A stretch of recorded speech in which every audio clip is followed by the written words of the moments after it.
So, um, I was having a conversation with my friends earlier tonight in the evening. They invited me over for dinner, and we got into talking about Sherlock Holmes, and which led to a conversation that I felt like really should be put into a video and put online, because I've been noticing something, and would make a good example, for another good example for how I think that media is being used to reframe how we view the world and reframe our priorities. So it started off with me talking about almost exactly that, saying, I'm worried about the messages being sent in a lot of movies and such, as if they're trying to make it look like it's cool to be a psychopath or a sociopath or be low on empathy. And the example I used was, like, for example, this one, this should tell you, how long it's been since I've really watched any kind of television. I think it was like a TV series, or it was like a Netflix series, online series, a Sherlock Holmes series that had Benedict Cumberbatch and Martin Freeman, I think is his name, where he says, Sherlock Holmes, played by Benedict Cumberbatch, his character says in the show that he's a functional sociopath. In all seriousness, like, he's clocked in that show as being a functional sociopath. And I was like, that's not accurate at all. What? And my friend goes, well, yeah, he's a narcissist. He's very narcissistic. And I was like, no, you're not understanding Sherlock Holmes. No, this is bad. No. And I think lots of other people are not understanding Sherlock Holmes. So let's break that down a bit.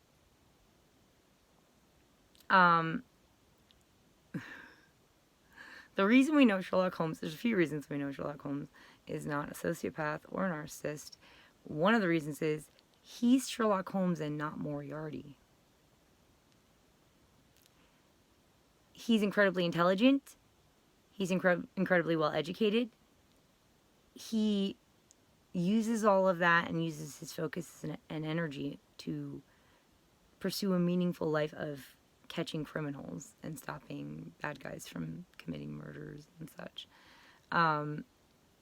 He could have used all of those things, his intelligence, his influence.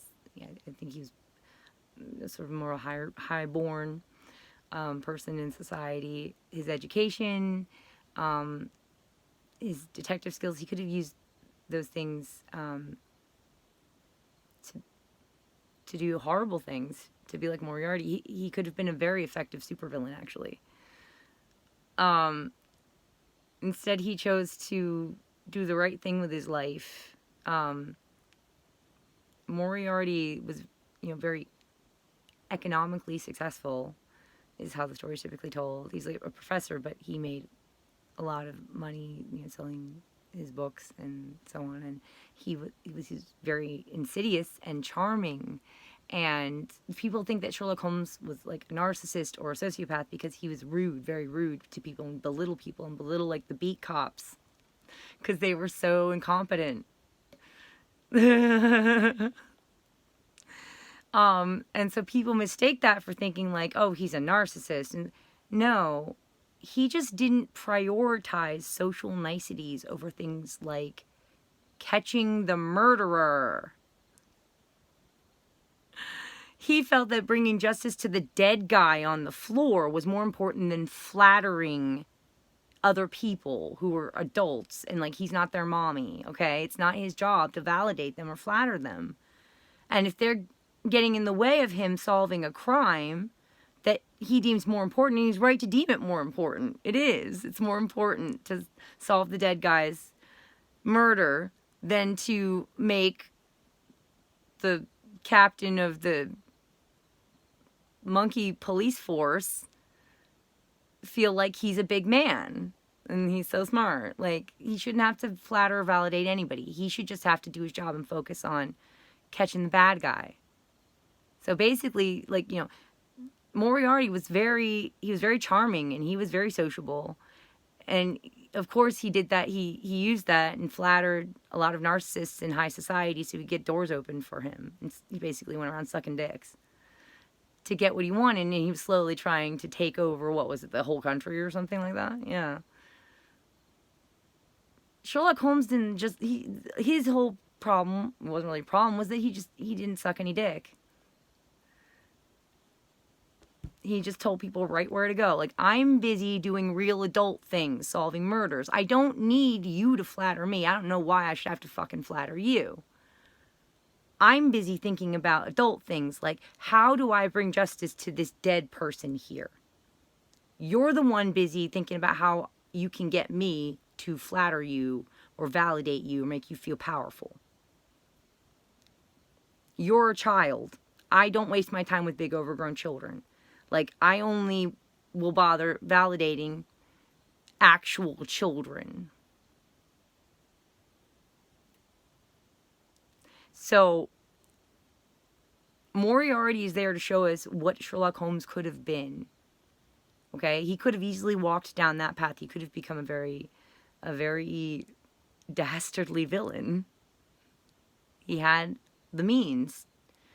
But instead he chose to focus all of his energies and attentions and skills on what he felt was the most meaningful thing, the most important thing, which was stopping the most intelligent evil villains in society, operating in society.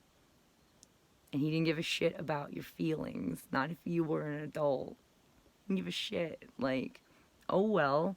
Like, bitch, I don't have to care about your feelings or be nice to you. I'm the reason why your daughter's not being murdered right now. So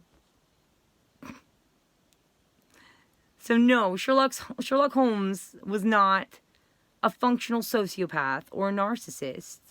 He had a lot of empathy. He just was very, what's the word I'm looking for? He was very specific. He was very,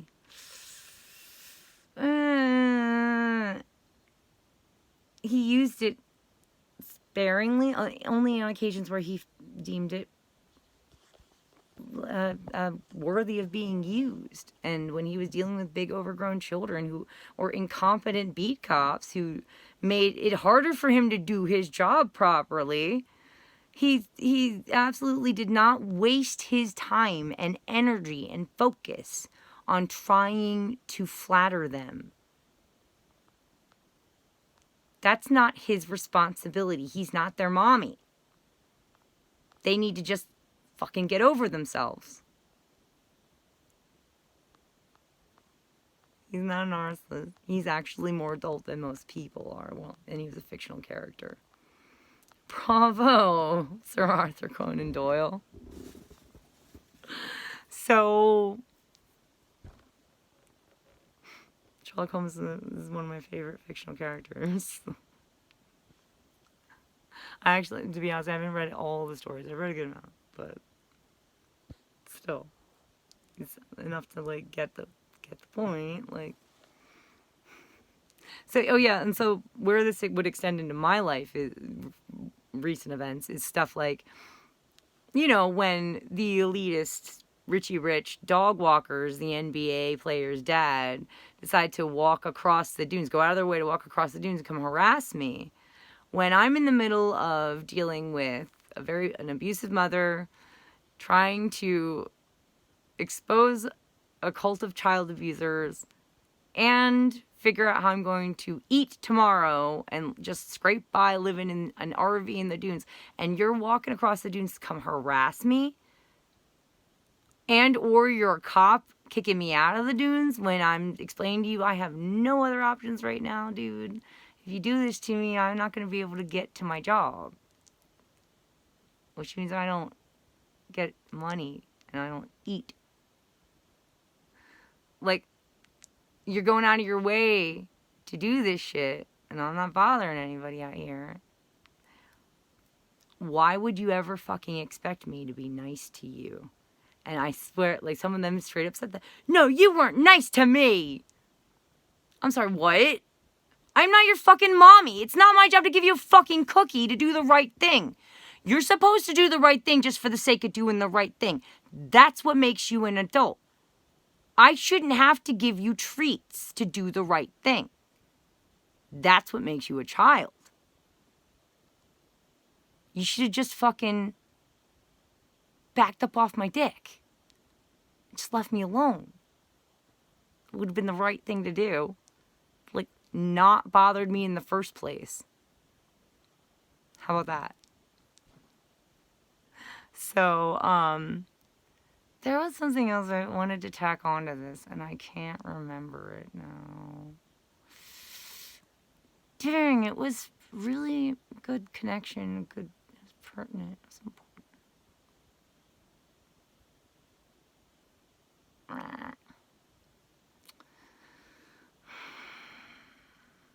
I'm having like the worst. I give up. I give up on it. Things are looking up in the parking up RV, the RV and job arena. I'm not in the clear yet, but things are looking better. We'll see. I was trying to buy time to see if it'll come back to me. Think. I was just standing right outside too and thinking on it. So annoying. What do you think? Early onset dementia? Or just ADHD? Too much drugs. Yeah, no, alright, I'm gonna end it. 12 minutes. Alright. Maybe I'll do another one if I think of the connection. It was important. I think it had to do with the goal. Yes. There it is. I found it. Okay, so where this comes into play, so where this is kind of a little bit connected to me and the cult, the topic of Sherlock Holmes. For those of you out there who I know will eventually be tempted to spew out at me something along the lines of, you're projecting your own issues with, like, your mom, because that's, like, a lot of the psychological reasons I'm giving for why these dudes do what they do, why I think they do what they do, which is, like, they have issues with their mommy. Norman Bates issues with their mommy. So, for those of you who are like, you're projecting your own issues with your mommy onto them, it's like, not exactly. You're halfway there.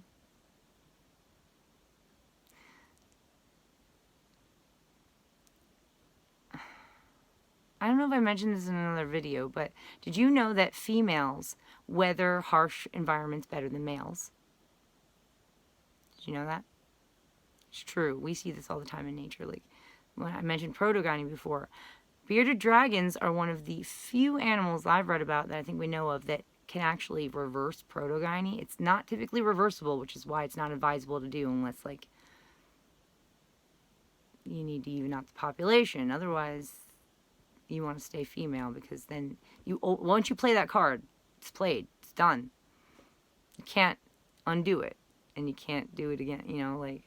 So, but bearded dragons, they can do it only at a certain stage. When they're still in the egg, a bearded dragon that's started to become a male, if it begins to sense that its environment is too hazardous, or like typically if it feels too hot, that's going to suggest probably less water, probably a harsher environment. So then the bearded dragon baby in the egg will then choose to start going back to being a female. Because females weather harsh environments better. So if you guys want to do the whole survival of the fittest frame of mind, like, you might, and I'm speaking more to gentlemen here, you might want to rethink that. Because first of all, love is one of the main things keeping you guys out of cages and shock collars, if you think about it. Why don't we function like a beehive right now, where it's just females doing everything and we're just using you guys for breeding purposes? Why isn't it like that one episode of Rick and Morty where Rick and Summer find themselves on a planet that's run completely by females? Because a long ways back they were just like, yeah, we've had it with these idiots. Like, so they send the males outside to play. They just send them to another planet where they live like apes, basically, and the females just run all society. Why aren't we there? Love. Dudes, you really want to not be pushing the whole, like, nah, down with love, survival of the fittest. That's not in your best interest if you're a swinging dick. I wouldn't be doing that if I were you. So anyway, yeah, so the reason I got into that a little segue track. And, you know, another way we see this in nature in ourselves, for example, is the way we pass down color blindness from mother to children. So if you have a mother with red-green color blindness, she can still have like 10 daughters that with full color acuity, okay? So all of her daughters could be born with the ability to see the full color spectrum. However, it's guaranteed that 100% of her sons will be red-green colorblind like she is. So dudes typically inherit, they're going to end up inheriting their mom's flaws. A female, a daughter, can overcome and not inherit her mother's flaws. And I think sometimes it might be similar when it comes to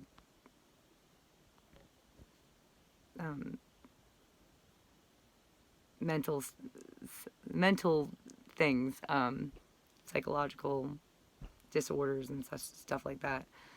Because I mean, our eyes are a part of our brain in a way, like. Because we also know statistically, you could raise a girl and a boy in roughly the same circumstances, you know, maybe with an abusive, narcissistic parent. There's a better chance that the girl will come out of that situation less damaged. I mean, she's still going to be traumatized, she's still going to have issues, but she'll be more likely to recover and be a fully functional, like, empathetic adult human being, whereas it's far more likely that the boy will come out of it permanently affected and disordered. He's more likely to become like the narcissistic parent, and the female's more likely to recover. It's not guaranteed. We do get females that end up becoming just as narcissistic as their parent, and we get boys that recover, but it's just that's the trend. Females tend to weather harsh environments better. Survival, when it comes to survival of the fittest, if you want to boil it down to genders, we win. That's just the way it is. So you want to preserve love, dudes. Also, the reason I'm getting into that a little bit is, again, for those of you who want to say I'm projecting onto these people my issues with my mother, no, I just recognize my male counterparts. Do you understand? I just went a different way with it than they did. I came out of likely a similar situation, a similar upbringing I probably had a similar kind of mother. I just went a different way with it. I'm their female counterpart. You understand? So that's why I know them and I know their minds so well.